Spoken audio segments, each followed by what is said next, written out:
सूरज उस दिन जैसे जानबूझकर ज्यादा निर्दयी हो गया था। राजस्थान की धरती तप रही थी। हवा में रेत के कण ऐसे उड़ रहे थे जैसे हर सांस को सजा देने पर तुले हों। सेना के आवासीय इलाके के बाहर बनी सड़क पर आमतौर पर कोई नहीं रुकता था। यहां लोग या तो जल्दी से गुजर जाते थे या फिर ड्यूटी में डूबे रहते थे। लेकिन उस दोपहर सड़क के किनारे एक औरत खड़ी थी, अकेली, चुप, स्थिर। उसके कपड़े फटे हुए थे, लेकिन गंदे नहीं। बाल बिखरे हुए थे, पर उलझे नहीं। चेहरा धूप से झुलसा हुआ लग रहा था, फिर भी आंखों में एक अजीब सी साफगोई थी। वह किसी को रोक नहीं रही थी, हाथ नहीं फैला रही थी, फिर भी हर गुजरती नजर उसे उसी जगह रख रही थी, एक भिखारिन की जगह। समाज को अक्सर शब्दों की जरूरत नहीं होती, वह चुपचाप फैसला कर लेता है। कुछ जवानों की नजर उस पर पड़ी। किसी ने कहा, यहां भीख मांगने की इजाजत नहीं है। किसी ने हंसकर जोड़ा, आजकल तो ये लोग सेना के इलाके तक आ जाते हैं। बातें हल्की थीं, लेकिन उनमें छुपी बेरुखी भारी थी। वह औरत कुछ नहीं बोली, न सफाई दी, न विरोध किया। जैसे उसने पहले ही मान लिया हो कि उसकी आवाज यहां कोई मायने नहीं रखती। वहां थोड़ी दूरी पर अर्जुन राठौड़ खड़ा था, वर्दी में सीधा, अनुशासन में बंधा हुआ। उसने बहुत कुछ देखा था, गुस्सा, डर, चालाकी, झूठ। लेकिन यह चुप्पी उसे अलग लगी। आमतौर पर भूखे लोग बोलते हैं, गिड़गिड़ाते हैं, कहानी गढ़ते हैं। यह औरत वैसी नहीं थी। वह बस खड़ी थी, जैसे इंतजार कर रही हो। सवाल का नहीं, बल्कि अगले अपमान का। एक जवान उसके पास गया। आवाज में आदेश था, यह इलाका तुम्हारे लिए नहीं है। यहां क्यों आई हो? औरत ने सिर थोड़ा झुकाया। भूख लगी है। बस दो शब्द, न रोना, न कहानी। जवान को यह जवाब पसंद नहीं आया। उसे आदत थी लंबे बहानों की, ताकि वह उन्हें काट सके। यहां काटने को कुछ था ही नहीं। यहां से चली जाओ, उसने कहा। पास में बस्ती है। औरत ने सिर हिला दिया। ठीक है, न शुक्रिया, न आशीर्वाद, बस आज्ञा का पालन। लेकिन उसके पैर तुरंत नहीं हिले। वह कुछ पल वहीं रुकी रही। यह रुकना अनजाने में एक सवाल बन गया। किसी ने जेब से सिक्का निकालकर जमीन पर फेंक दिया। वह झुकी, सिक्का उठाया और उसे कपड़े में बांध लिया। उस झुकने में आत्मसमर्पण नहीं था, वह बस हालात को स्वीकार करने जैसा था। और यही स्वीकार सबसे ज्यादा असहज करता है, क्योंकि जो व्यक्ति अपमान को सामान्य मान ले, वह किसी भी सीमा तक जा सकता है। अर्जुन ने खुद को रोक नहीं पाया। वह आगे बढ़ा। आवाज ऊंची नहीं की। कहां से आई हो? औरत ने पहली बार उसकी आंखों में देखा। वह नजर डर से भरी नहीं थी, न ही चालाकी से। वह बस नाप रही थी, जैसे सामने खड़े इंसान का वजन तौल रही हो। भटक गई हूं, उसने कहा। यहां तक, भूख बहुत दूर ले आती है।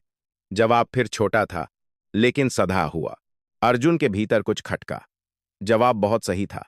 जिंदगी अक्सर इतनी साफ लाइन में नहीं बोलती। लेकिन फिर भी उसने खुद को टोका। यहां हर किसी पर शक करना सिखाया गया था। उसने इशारे से कहा, बस्ती उस तरफ है। औरत ने सिर झुका दिया और धीरे धीरे चल पड़ी। वह जाते हुए भीड़ में नहीं घुली। उसकी चाल में जल्दी नहीं थी, जैसे उसे पता हो कि अभी सब खत्म नहीं हुआ है। अर्जुन उसकी पीठ को देखते रहा, जब तक वह मोड़ के पीछे ओझल नहीं हो गई। उस पल उसने सोचा, यह बस एक मामूली घटना है। लेकिन कुछ मामूली घटनाएं ही सबसे भारी पड़ती हैं। अगले दिन वह औरत फिर दिखाई दी, इस बार थोड़ी दूरी पर, उसी इलाके के पास। अब लोग उसे पहचानने लगे थे। वही है, कल वाली। पहचान अपने साथ सहानुभूति लाती है। किसी ने सूखी रोटी दी, किसी ने पानी, किसी ने पूछा, रात कहाँ रही? उसने कंधे उचका दिए। जवाब वही छोटा, अधूरा। और यही अधूरापन लोगों को भरने पर मजबूर करता है। सेना के परिवार मदद करने लगे। किसी ने कपड़े दे दिए, किसी ने छांव में बैठने को कहा। धीरे धीरे उसके लिए आवाजें बदलने लगीं। अब वह भिखारिन नहीं रही, वह बेचारी हो गई थी। और बेचारी होना समाज में एक सुरक्षा कवच है। अब कोई उससे सवाल नहीं कर रहा था। अब हर सवाल के जवाब खुद ही गढ़े जा रहे थे। अर्जुन यह सब देख रहा था। हर दिन वह खुद भी समझ नहीं पा रहा था कि वह क्यों ध्यान दे रहा है। ड्यूटी के नियम साफ थे, लेकिन मन बार बार उसी औरत पर अटक जाता था। उसकी आंखों में कोई भीख नहीं थी, कोई लालच नहीं था, बस एक ठहराव था, ऐसा ठहराव जो सामान्य नहीं होता। एक शाम अर्जुन ने देखा कि वह औरत क्वार्टरों के बीच से गुजर रही थी। उसने किसी के दरवाजे पर दस्तक नहीं दी, बस वहीं बैठ गई, जैसे उसे पता हो कि कोई ना कोई खुद बाहर आएगा। और सच में थोड़ी देर बाद एक बुजुर्ग बाहर आए। बात हुई, खाना मिला, बिना सवाल के। उस रात अर्जुन सो नहीं पाया। उसे यह सोच परेशान कर रही थी कि यह सब इतना आसान क्यों लग रहा है, कोई भी इतना सहज कैसे हो सकता है। लेकिन फिर उसने खुद को समझाया, शायद ज्यादा सोच रहा हूं, शायद यह सिर्फ एक औरत है जिसे किस्मत ने यहां ला पटका है। अगली सुबह अर्जुन ने एक फैसला लिया, छोटा सा, नियमों के भीतर। उसने रिपोर्ट नहीं की, उसने किसी को चेतावनी नहीं दी, उसने बस उसे जाने दिया, यह सोचकर कि अगर कुछ गड़बड़ होगी तो देखी जाएगी। यही वह पल था जब कहानी ने दिशा बदली, क्योंकि कभी कभी सबसे बड़ी गलती वही होती है जो हम यह सोचकर करते हैं कि अभी समय है। वह औरत उसी इलाके में बनी रही, धीरे धीरे, चुपचाप, जैसे किसी ने उसे वहां रहने की इजाजत दे दी हो। लेकिन असल में वह इजाजत किसी ने नहीं दी थी, वह बस मिली थी दया, चुप्पी और एक गलत फैसले के जरिए। उस दिन किसी को अंदाजा नहीं था कि यह सिर्फ एक शुरुआत है, एक ऐसी शुरुआत जिसमें अपमान ने दरवाजा खोला और भरोसे ने रास्ता बना दिया। कहानी यहीं से आगे बढ़ने वाली थी, लेकिन अभी कोई यह नहीं जानता था कि इसकी कीमत कौन चुकाएगा। उन दिनों वह औरत उस इलाके की हवा का हिस्सा बन चुकी थी। कोई यह नहीं कह सकता था कि वह कब आती है और कब चली जाती है, लेकिन इतना तय था कि वह हर रोज दिखाई देती थी, कभी सुबह की धूप में, कभी दोपहर की छांव में, कभी शाम के ढलते उजाले में। उसकी मौजूदगी अब अजीब नहीं लगती थी।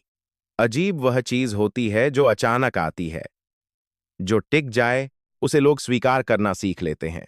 शुरुआत में लोग उसे देखकर रास्ता बदल लेते थे, अब वे खुद रुकने लगे थे। कोई पानी पूछ लेता, कोई हालचाल। सवाल छोटे होते थे, लेकिन उनके पीछे एक भावना थी, हमदर्दी। सेना के क्वार्टरों में रहने वाले लोग अनुशासन के आदी होते हैं, लेकिन उनका दिल सख्त नहीं होता। शायद यही बात उस औरत ने सबसे पहले समझ ली थी। वह किसी से कुछ मांगती नहीं थी, बस वहीं बैठ जाती, जहां से मदद अपने आप निकल आती। एक दिन किसी ने उसे पुराना दुपट्टा दे दिया। उसने उसे सिर पर रखा, लेकिन चेहरा नहीं छिपाया, जैसे वह यह जताना चाहती हो कि उसे डरने की जरूरत नहीं है। दूसरे दिन किसी ने बचा हुआ खाना पकड़ा दिया। उसने बिना सवाल किए खा लिया, न तारीफ, न शिकायत। इस चुपचाप स्वीकार में एक अजीब सा भरोसा छिपा था। लोग सोचने लगे, यह नाटक नहीं कर रही, और यहीं से नाटक सबसे आसान हो जाता है। अर्जुन यह सब दूर से देख रहा था। वह खुद भी समझ नहीं पा रहा था कि वह क्यों ध्यान दे रहा है। उसकी ड्यूटी अलग थी, उसकी जिम्मेदारियां साफ थीं, लेकिन जब भी वह उस इलाके से गुजरता, उसकी नजर अनायास ही उसी ओर चली जाती। उसे यह खटक रहा था कि वह औरत कभी किसी आम नागरिक के इलाके में क्यों नहीं जाती, वह हमेशा सैनिक क्वार्टरों के आसपास ही क्यों दिखती थी। लेकिन हर बार वह खुद को समझा लेता, शायद यहां लोग ज्यादा सुरक्षित हैं, शायद यहां मदद मिल जाती है।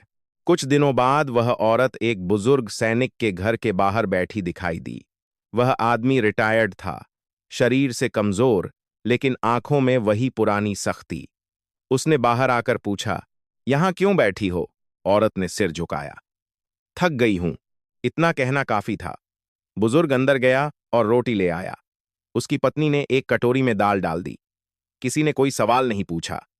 वह औरत वहीं बैठकर खाने लगी। उसके खाने का तरीका भूखे जैसा नहीं था, न जल्दी, न लालच। यह बात अर्जुन की आंखों से छुपी नहीं रही। भूख अक्सर जल्दबाजी सिखाती है, यहां ठहराव था। उस दिन के बाद वह घर उसके लिए एक ठिकाना बन गया। वह रोज नहीं जाती थी, लेकिन अक्सर, कभी खाने के समय, कभी शाम ढलने पर। धीरे धीरे बातचीत भी होने लगी। उसने अपना नाम बताया, आयशा, बस नाम, कोई सरनेम नहीं, कोई पता नहीं। लोगों ने खुद ही उसकी कहानी बना ली। किसी ने कहा, शादी के बाद छोड़ दी गई होगी। किसी ने कहा, सीमा पार से आई होगी। हर कहानी में दर्द था, और दर्द भरोसे को जन्म देता है। आयशा इन कहानियों को न सही ठहराती, न खंडन करती, वह बस सुनती रहती। कभी सिर हिला देती, कभी आंखें नीचे कर लेती। लोग इसे सच्चाई समझते रहे। सच यह है कि समाज अक्सर वही मानता है जो उसे सहज लगे, और आयशा की चुप्पी बहुत सहज थी। अर्जुन के मन में अब दो आवाजें चलने लगी थीं। एक कहती थी, कुछ ठीक नहीं है। दूसरी कहती थी, शायद तुम ज्यादा सतर्क हो। वह खुद को याद दिलाता कि उसने अब तक कुछ गलत नहीं देखा है। कोई नियम नहीं टूटा, कोई शिकायत नहीं आई। फिर भी उसके भीतर बेचैनी बनी रहती, खासकर तब जब वह देखता कि आयशा किस तरह लोगों की नजरों में सुरक्षित होती जा रही है। एक शाम अर्जुन ने देखा कि कुछ बच्चे आयशा के पास बैठ गए थे। वह उन्हें कुछ बता रही थी। आवाज धीमी थी, शब्द साफ नहीं सुनाई दे रहे थे, लेकिन बच्चों के चेहरे ध्यान से भरे हुए थे। जब कहानी खत्म हुई, बच्चे हंसे नहीं, वे चुपचाप उठे और चले गए। यह बात अर्जुन को अजीब लगी। बच्चे आमतौर पर दुख की कहानियों पर भी कुछ न कुछ प्रतिक्रिया देते हैं। यहां एक अजीब सी गंभीरता थी। धीरे धीरे आयशा का रहन सहन बदलने लगा। अब उसके कपड़े उतने फटे नहीं दिखते थे। किसी ने पुराने लेकिन साफ कपड़े दे दिए थे। उसके बाल अब हर वक्त बिखरे नहीं रहते थे, लेकिन उसने खुद को ज्यादा सलीकेदार भी नहीं बनाया, जैसे वह जानती हो कि ज्यादा बदलाव सवाल खड़े करता है। यह संतुलन बहुत कम लोग साध पाते हैं। अर्जुन ने एक बार उससे सीधे बात करने की कोशिश की। यह कोई पूछताछ नहीं थी, बस एक साधारण सवाल, तुम यहां से कहीं और क्यों नहीं चली जाती? आयशा ने उसकी तरफ देखा। इस बार उसकी आंखों में कुछ अलग था। क्यों जाऊं? उसने पूछा। यह इलाका खतरनाक है? उसने बात पूरी की। अर्जुन कुछ नहीं बोला। आयशा ने हल्की सी मुस्कान के साथ कहा, जहां लोग होते हैं वहीं खतरा भी होता है, और जहां लोग अच्छे होते हैं वहां रुकने की वजह भी। यह जवाब अर्जुन को पसंद नहीं आया। बहुत सोच समझ कर दिया गया था, लेकिन फिर भी उसमें कोई सीधा झूठ नहीं था। उसने बात बदल दी, और यही बात बदलना आने वाले समय में सबसे भारी पड़ने वाला था। दिन बीतते गए। आयशा अब उस इलाके का हिस्सा बन चुकी थी। कोई उसके आने जाने पर ध्यान नहीं देता था। यह सबसे खतरनाक स्थिति होती है जब कोई दिखता तो है, लेकिन दिखाई नहीं देता। अर्जुन जानता था कि अब अगर कुछ गड़बड़ है तो उसे पकड़ना आसान नहीं होगा। भरोसे की दीवार खड़ी हो चुकी थी। एक रात अर्जुन देर तक जागता रहा। उसे एहसास हो रहा था कि वह एक ऐसे मोड़ पर खड़ा है जहां से लौटना मुश्किल होता है। अभी भी वह रिपोर्ट कर सकता था, अभी भी वह सवाल उठा सकता था, लेकिन उसके पास ठोस वजह नहीं थी, और बिना वजह सवाल उठाना सेना में भी शक की नजर से देखा जाता है। उसने खुद को समझाया, अभी कुछ साबित नहीं हुआ है, अभी सब सामान्य है, लेकिन भीतर कहीं एक आवाज यह भी कह रही थी कि सामान्य दिखने वाली चीजें ही अक्सर सबसे असामान्य होती हैं। आयशा उस रात भी वहीं थी, उसी जगह, उसी चुप्पी के साथ, जैसे वह जानती हो कि फिलहाल उसे कुछ और करने की जरूरत नहीं है, क्योंकि सबसे मजबूत जाल वही होता है जिसमें शिकार खुद चलकर आता है। और इस तरह भरोसे की यह पतली सी परत धीरे धीरे मोटी होती जा रही थी। किसी ने ताला नहीं खोला था, दरवाजा बस खुला छोड़ दिया गया था, और कहानी बिना शोर किए अगले मोड़ की तरफ बढ़ रही थी। दिन अब पहले जैसे नहीं रहे थे। वही रास्ते, वही क्वार्टर, वही चेहरे, लेकिन अर्जुन को सब कुछ थोड़ा अलग दिखने लगा था, जैसे किसी ने उसके देखने का कोण बदल दिया हो। वह अब हर चीज को दो बार देखता था। पहली बार वैसे जैसे एक सैनिक देखता है, दूसरी बार वैसे जैसे एक इंसान संदेह करता है, और इन दोनों नजरों के बीच की दूरी ही उसे थका रही थी। आयशा अब उस इलाके में अजनबी नहीं रही थी। उसकी मौजूदगी इतनी सहज हो गई थी कि लोग उसे देखकर चौंकते नहीं थे। यही सहजता अर्जुन के लिए सबसे बड़ा प्रश्न बन चुकी थी। सेना के इलाकों में भरोसा धीरे बनता है, लेकिन यहां वह बिना पूछे बन गया था। किसी ने उसके कागजा नहीं देखे, किसी ने उसके बीते कल को नहीं टटोला। सब कुछ बस उसकी चुप्पी और कथित मजबूरी के सहारे आगे बढ़ता रहा। एक दोपहर अर्जुन ने देखा कि आयशा कुछ देर के लिए ओझल हो गई। यह पहली बार नहीं था, लेकिन इस बार उसका लौटना अलग लगा। वह पहले से शांत थी, बहुत ज्यादा शांत, जैसे कुछ तय कर लिया हो। अर्जुन ने खुद को समझाया कि यह उसकी कल्पना हो सकती है, लेकिन सेना में कल्पना और खतरे के बीच फर्क बहुत पतला होता है। उसी शाम उसे ड्यूटी से लौटते वक्त एक अजीब सी बात दिखी। आयशा उस रास्ते से नहीं आई जिससे वह रोज आती थी। उसने एक छोटा सा चक्कर लगाया। यह चक्कर किसी को दिखता नहीं, अगर आप देखना न चाहें। अर्जुन देख रहा था, और देखना ही उसकी समस्या बनता जा रहा था। उस रात वह देर तक अपने कमरे में बैठा रहा। रिपोर्ट लिखने का मन हुआ, फिर रुका। रिपोर्ट में लिखा क्या जाएगा? एक औरत है जो मुझे अजीब लगती है। सेना में अजीब लगना अपराध नहीं होता, और बिना सबूत सवाल उठाना खुद पर सवाल खड़े करना होता है। उसने कलम रख दी। अगले कुछ दिनों में अर्जुन ने खुद को एक अजीब भूमिका में पाया। वह न निगरानी कर रहा था, न अनदेखा। वह बस देख रहा था। देखना भी कभी कभी एक चुनाव होता है। वह देखता कि आयशा किस समय आती है, कितनी देर रुकती है, किन लोगों से बात करती है। उसे यह खटकने लगा कि उसकी बातचीत कभी भी यूं ही नहीं होती थी। वह सवाल नहीं पूछती थी, लेकिन लोग उसे बताने लगते थे। यह कला हर किसी के बस की नहीं होती। एक शाम अर्जुन ने उसे बच्चों के साथ फिर देखा। इस बार वह उन्हें कुछ सिखा रही थी। शब्द साफ नहीं सुनाई दे रहे थे, लेकिन हाथों के इशारे बहुत सधे हुए थे, जैसे वह किसी अभ्यास में हो। बच्चों का ध्यान एक बिंदु पर टिका हुआ था। जब वे चले गए, आयशा कुछ देर वहीं बैठी रही। उसने चारों तरफ देखा। यह देखना साधारण नहीं था, यह आकलन जैसा था। अर्जुन के भीतर का सैनिक अब चुप नहीं रह पा रहा था। उसने तय किया कि वह एक छोटी सी जांच करेगा। कोई पूछताछ नहीं, कोई सख्ती नहीं, बस एक बातचीत। अगले दिन उसने आयशा को रोक लिया। आवाज में नरमी रखी। तुम रोज यहीं क्यों रहती हो? आयशा ने उसकी तरफ देखा। इस बार उसकी आंखों में कोई झिझक नहीं थी। क्योंकि यहां लोग अच्छे हैं, उसने कहा। और कहीं नहीं, कहीं भी अच्छे लोग होते हैं, उसने जवाब दिया। लेकिन हर जगह रुकने नहीं दिया जाता। यह जवाब अर्जुन को चुभा। वह बहुत सावधानी से दिया गया था। उसने आगे बढ़ने की कोशिश की। तुम्हारा कोई अपना?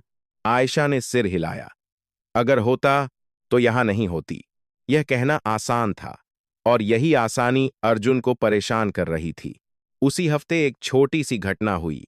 क्वार्टरों के पास रखे कुछ कागज गायब पाए गए। कुछ खास नहीं, साधारण सूचनाएं, समय सारणी, नाम। किसी ने बड़ा मुद्दा नहीं बनाया, लेकिन अर्जुन के मन में यह घटना अटक गई। उसने देखा कि उसी दिन आयशा देर तक वहां बैठी थी। यह महज संयोग भी हो सकता था। सेना में संयोगों को नजरअंदाज करना सिखाया जाता है, लेकिन तब जब वे बार बार सामने न आए। अर्जुन के पास एक रास्ता था। वह अपने सीनियर से बात कर सकता था। बस इतना कह देता कि उसे शक है। जांच शुरू हो जाती। आयशा का आना जाना बंद हो जाता। कहानी वहीं रुक जाती। यही वह पल था जहां नैतिकता सिर्फ सही और गलत की लड़ाई नहीं रहती, यह भरोसे और जिम्मेदारी के बीच खिंच जाती है। वह रात अर्जुन के लिए सबसे लंबी थी। उसे आयशा की बातें याद आती रहीं, उसकी आंखों की स्थिरता, उसका संतुलन। वह यह भी जानता था कि अगर वह गलत साबित हुई तो उसका जीवन पूरी तरह बिखर जाएगा, बिना अपराध के सजा मिल जाएगी। और अगर वह सही साबित हुई तो? यह सवाल उसके भीतर धीरे धीरे जोर पकड़ रहा था। अगली सुबह अर्जुन ने एक और कदम बढ़ाया। उसने आयशा का पीछा किया, खुलकर नहीं, बस दूरी से। आयशा ने यह महसूस किया या नहीं, यह कहना मुश्किल था, लेकिन उसकी चाल में कोई घबराहट नहीं थी। वह उसी पुराने रास्ते पर गई, उसी वीरान जगह तक। थोड़ी देर वहां रुकी, फिर लौट आई। अर्जुन ने कुछ नहीं देखा, और यही कुछ नहीं सबसे भारी था। वह वापस लौटा और फिर से रिपोर्ट लिखने बैठा। फिर रुक गया। उसने महसूस किया कि वह अब सिर्फ शक के आधार पर किसी की जिंदगी बदलने के करीब है। उसने कलम रख दी। उसने चुना अभी नहीं। यह चुनाव उसने खुद को बचाने के लिए किया या आयशा को, यह वह खुद भी नहीं जानता था। दिन बीतते गए। आयशा अब पहले से ज्यादा सहज थी। उसने अर्जुन से भी सामान्य बातचीत शुरू कर दी। छोटी बातें, मौसम, थकान, लोगों की अच्छाई। इन बातों में कोई चाल नहीं दिखती थी, लेकिन अर्जुन जानता था कि सबसे गहरी चालें वही होती हैं जो दिखाई नहीं देती। एक शाम आयशा ने अचानक कहा, आप बहुत सोचते हैं। अर्जुन चौंका। ऐसा क्यों लगा? आपकी आंखें, उसने कहा। वे हर चीज के पीछे वजह ढूंढती हैं। अर्जुन ने मुस्कराने की कोशिश की। यह मेरी आदत है, अच्छी आदत है, आयशा ने कहा, लेकिन कभी कभी थका देती है। उस पल अर्जुन को एहसास हुआ कि वह सिर्फ देख नहीं रहा है, वह देखा जा रहा है। यह एहसास किसी भी सैनिक के लिए खतरनाक होता है, लेकिन उसने इसे भी अपने मन में दबा लिया। उसने खुद को समझाया, अभी कुछ साबित नहीं हुआ है। और यही वह बिंदु था जहां कहानी ने अपनी असली दिशा पकड़ी। अर्जुन ने उस दिन एक और चुनाव किया। उसने आयशा के बारे में कोई कदम नहीं उठाया। उसने भरोसे को समय दे दिया। यह भरोसा सही था या गलत, यह बाद में तय होना था। उस पल यह बस इंसानी था।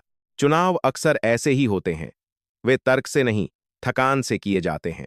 और थका हुआ इंसान कभी कभी वही रास्ता चुनता है जो सबसे आसान लगता है। अर्जुन ने भी वही किया।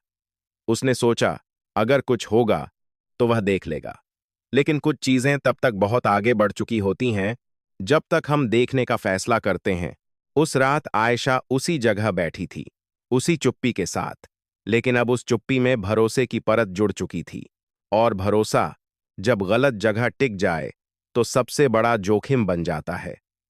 कहानी अब उस मोड़ पर थी जहां सही और गलत के बीच की रेखा धुंधली हो चुकी थी। और इसी धुंध में आगे का रास्ता छिपा हुआ था। उन दिनों अर्जुन के भीतर की थकान शरीर से ज्यादा मन में उतरने लगी थी। ड्यूटी वही थी, समय वही, रास्ते वही, लेकिन हर चीज का वजन बढ़ गया था। वह अब सिर्फ गश्त नहीं करता था। वह हर आवाज, हर परछाई, हर रुकावट को अपने भीतर दर्ज करता था। रातें लंबी होने लगी थीं। नींद आती तो सपनों में भी वही दृश्य घूमते, एक चुप औरत, एक खुला दरवाजा, और वह सवाल जिसे उसने अब तक पूछना टाल रखा था। आयशा अब कम बोलती थी, या शायद पहले भी कम ही बोलती थी। फर्क बस इतना था कि अब उसकी चुप्पी अर्जुन को सुनाई देने लगी थी। वह जब आती, उसी जगह बैठती और उसी तरह लोगों से घिर जाती। सब कुछ सामान्य दिखता था, लेकिन सामान्यता के भीतर एक अजीब सी कसावट थी। जैसे किसी ने रस्सी को धीरे धीरे खींचना शुरू कर दिया हो, बिना झटके, बिना शोर। एक शाम अचानक मौसम बदल गया। हवा में ठंडक उतर आई और आसमान पर बादल जम गए। क्वार्टरों में लोग जल्दी जल्दी घरों में सिमटने लगे। उस दिन आयशा देर तक नहीं रुकी।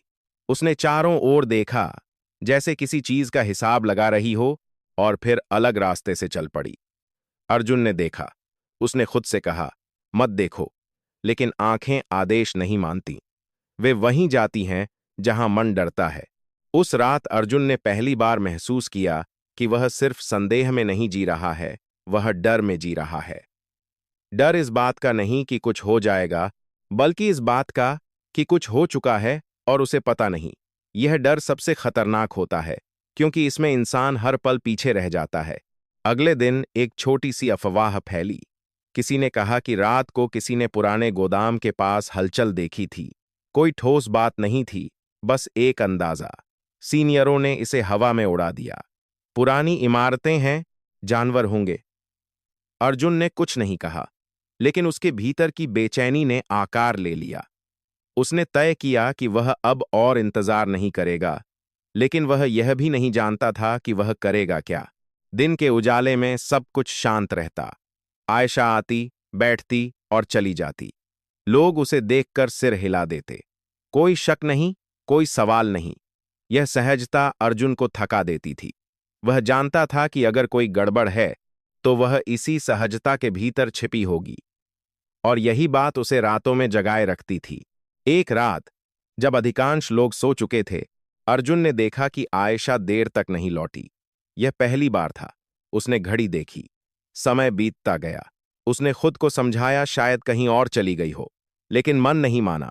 उसने वर्दी पहनी, बिना शोर किए बाहर निकला और उसी दिशा में बढ़ा जहां वह अक्सर ओझल हो जाती थी। रास्ता अंधेरा था, हवा में सन्नाटा था। हर कदम के साथ उसके भीतर का तनाव बढ़ता जा रहा था। वह जानता था कि वह नियमों की सीमा पर चल रहा है। यह कोई आधिकारिक निगरानी नहीं थी। यह एक इंसान की बेचैनी थी जो उसे आगे धकेल रही थी।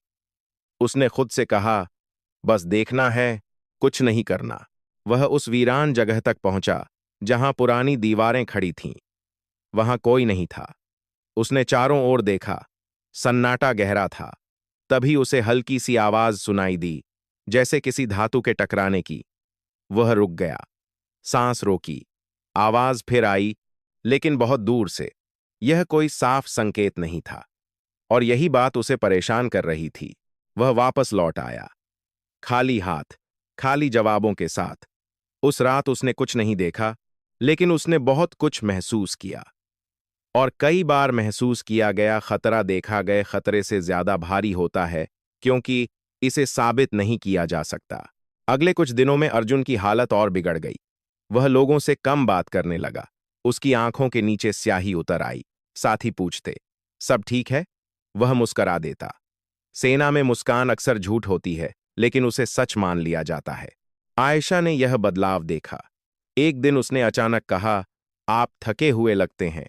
अर्जुन चौंका। ड्यूटी है, ड्यूटी थकाती है, उसने कहा। लेकिन इंसान को इतना नहीं। यह वाक्य साधारण था, लेकिन उसमें एक गहरी पकड़ थी। अर्जुन ने कोई जवाब नहीं दिया।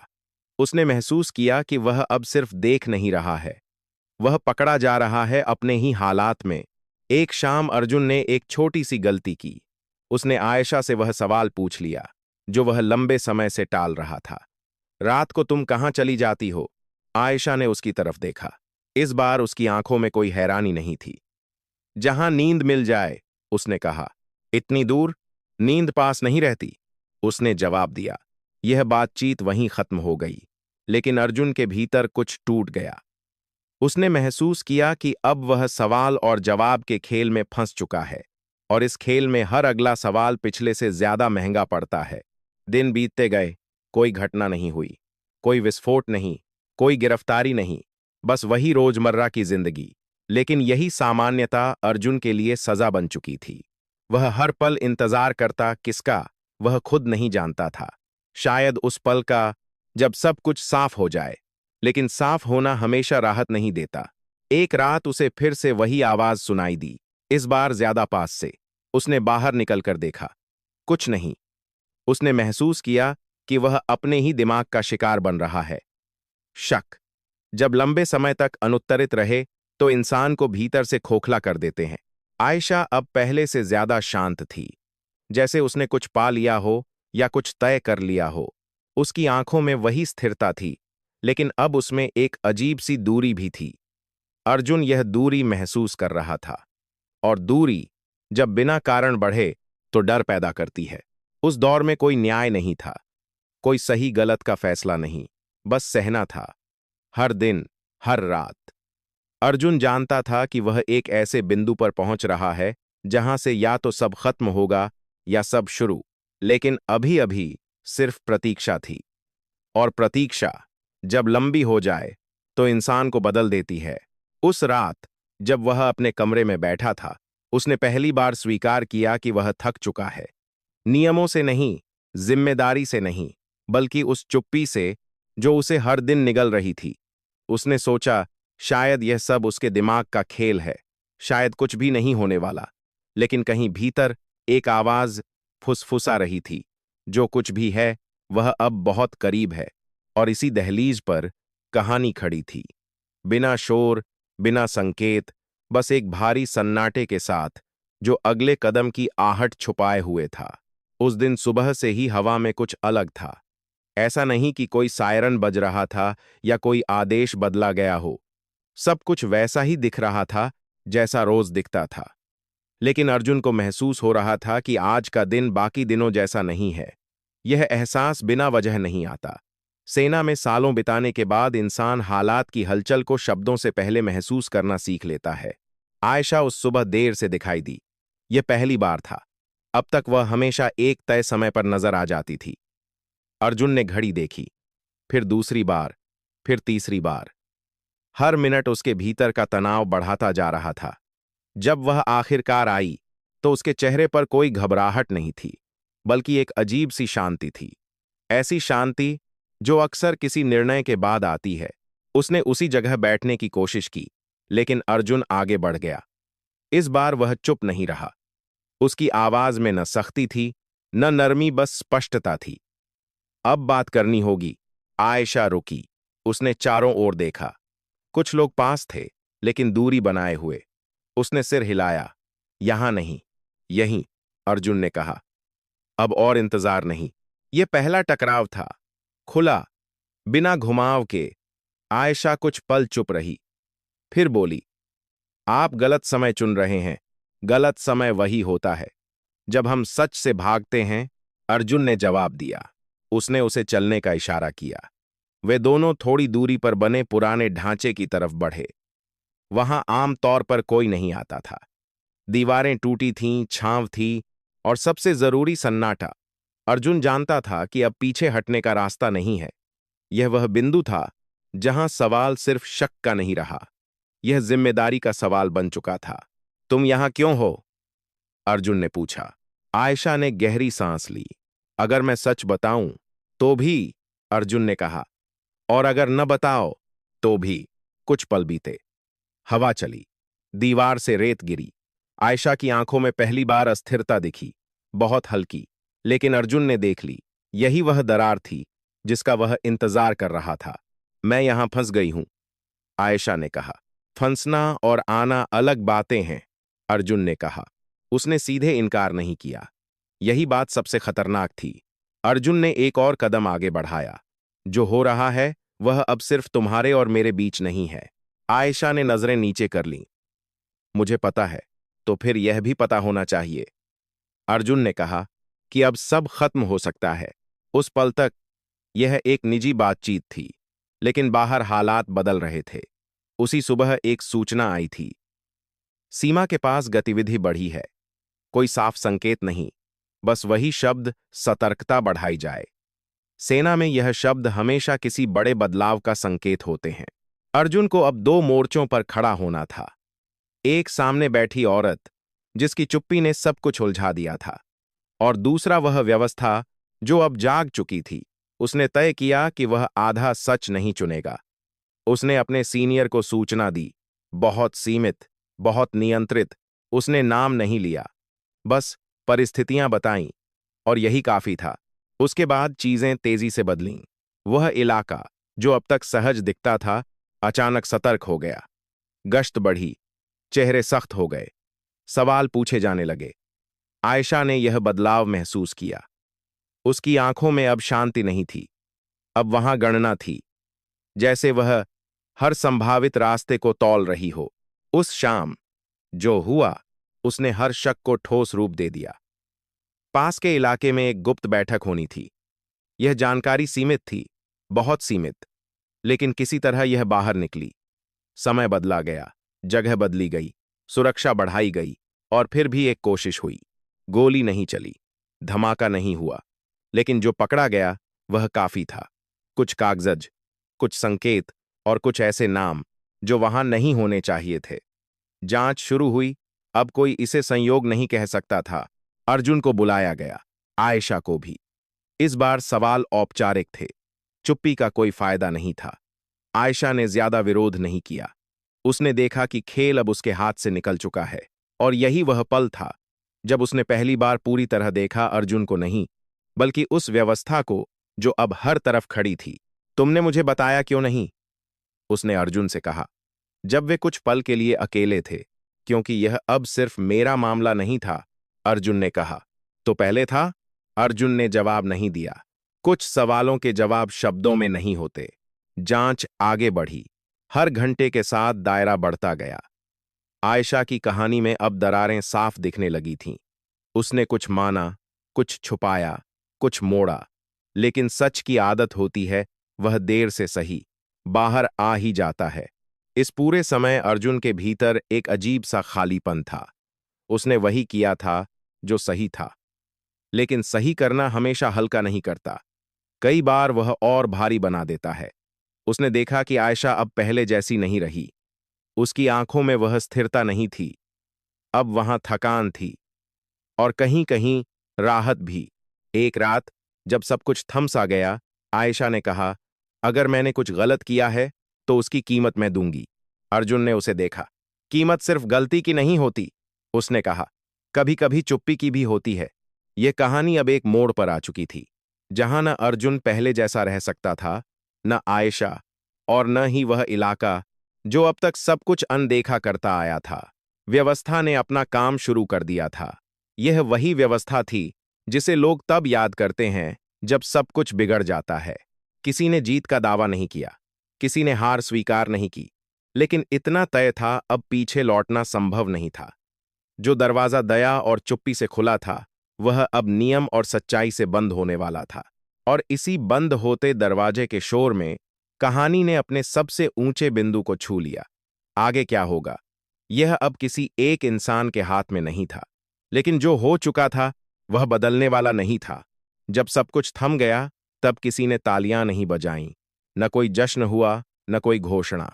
सेना के इलाके में सन्नाटा पहले भी था, लेकिन अब वह सन्नाटा अलग था।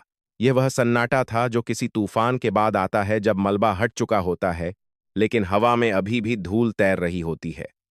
अर्जुन उस सन्नाटे के बीच खड़ा था, और पहली बार उसे लगा कि उसने जो किया वह सिर्फ सही या गलत का सवाल नहीं था। वह एक ऐसी कीमत थी जिसे अब चुकाना बाकी था। जांच आगे बढ़ चुकी थी। अब यह अर्जुन की निगरानी से बाहर थी।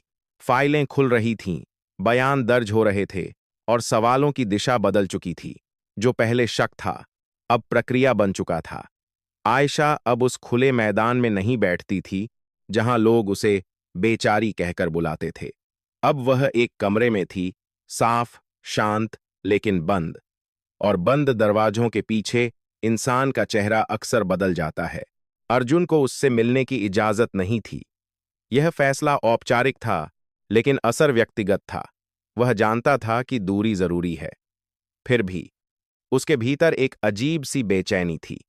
उसने सोचा था कि जब सच सामने आएगा तो उसे राहत मिलेगी, लेकिन राहत नहीं आई।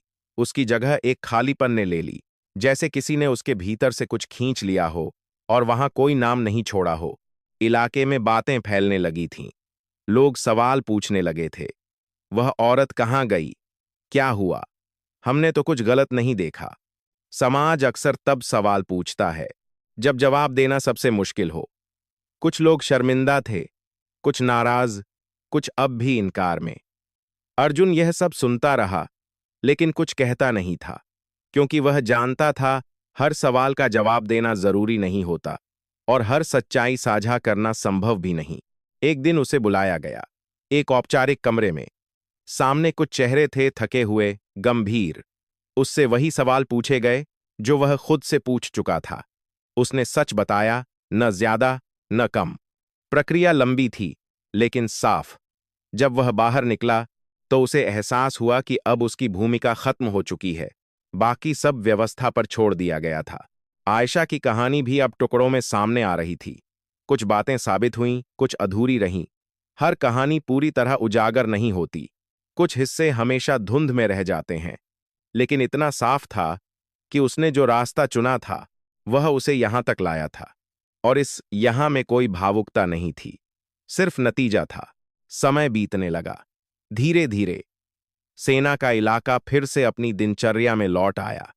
गश्तें सामान्य हो गईं, चेहरे फिर से सहज दिखने लगे। लेकिन अर्जुन के भीतर कुछ स्थायी रूप से बदल चुका था।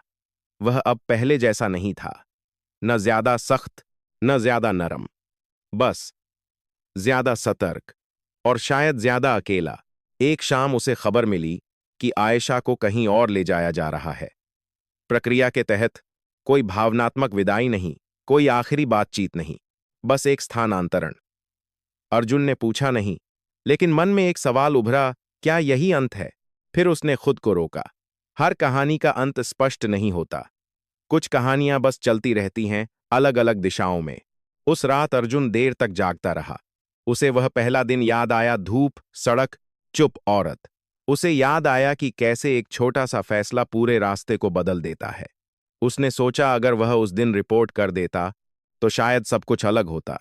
फिर उसने सोचा शायद नहीं, शायद यह सब होना ही था, क्योंकि कुछ टकराव टाले नहीं जा सकते, वे सिर्फ देर से आते हैं। समाज में धीरे धीरे एक और कहानी बन गई, आधी अधूरी, कयासों से भरी। कुछ ने उसे चेतावनी कहा, कुछ ने उदाहरण, लेकिन किसी ने पूरी तस्वीर नहीं देखी। और यही सच था, पूरी तस्वीर किसी एक के पास नहीं थी, न अर्जुन के पास, न आयशा के। सिर्फ टुकड़े थे जिन्हें हर कोई अपने हिसाब से जोड़ रहा था। अर्जुन ने खुद को काम में डुबो दिया। नए दायित्व, नई जिम्मेदारियां।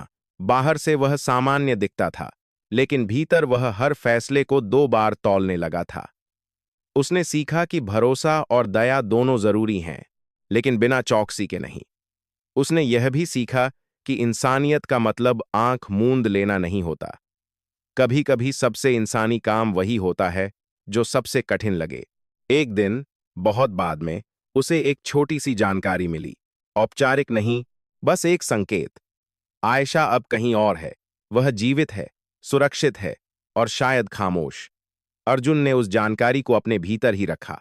उसने न राहत महसूस की, न अफसोस, बस एक स्वीकार। कुछ बातें जान लेना काफी होता है, उन्हें पकड़कर रखना जरूरी नहीं। समय के साथ वह इलाका उस घटना को भूलने लगा। नई बातें, नए चेहरे।